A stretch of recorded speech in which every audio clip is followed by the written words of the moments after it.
muchechi wodzoka, unoenda uri mumpishi wodzoka uri mumpishi, unoenda uchirwara wodzoka uchirwara, unoenda uine nhamo wodzoka uine nhamo. Hausati wasangana naMwari, upenyu hwako hauna kuchinja.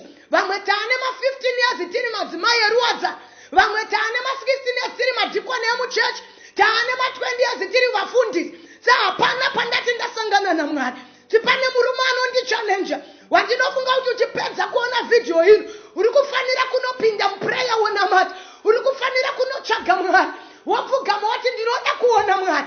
Nekuti bhaibheri riri kutaura nemwana waDhavhidhi anonzi Abhusaromu, wakanga watiza muJerusarema nekuti wakanga auraya munin'ina. Asi makore achifamba, bhaibheri rinoti Joabhu unozoita kuti Abhusaromu adzoke muJerusarema. Asi adzoka muJerusarema, bhaibheri rinoti unogara muJerusarema, asi asingatenderwe kuona baba. Kune vakatendeuka asi vasingatenderwe kuva vapfumi, kune vakatendeuka asi vasingatenderwe kuva vatano, kune vakatendeuka asi vane upenyu hunoshemesa. Pandichapedza kutaura masikati ano, ndoda mudzimai achapinda mumbeke yemukati watanga kunyengetera kuti ndakabvirei kubhawa kana Mwari vasingaonekwe, ndakabvirei kumafaro kana Mwari vasingabatike.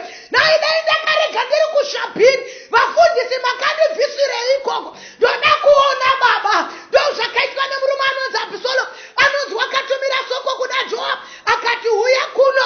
Joabhu ndokuramba kuuya, ndokutumira rwepiri, Joabhu ndokuramba kuuya. Pati bhaibheri rinoti wakapisa munda. Patinopinda muprayer madzimai, tinoda kupisa munda. Kunyangwe patichauya musi wa9 kuti musi wa9 toda kupisa munda kusvika Joabhu auya anova mweya mutsvene oti chii chanetsa, toti tinoda kuona baba. Ndoda kuona baba pamereji yangu, ndazwa nekunamata Mwari vasingapinduri. Ndoda kuona baba pabhizinesi rangu, ndoda kuona baba mukereke.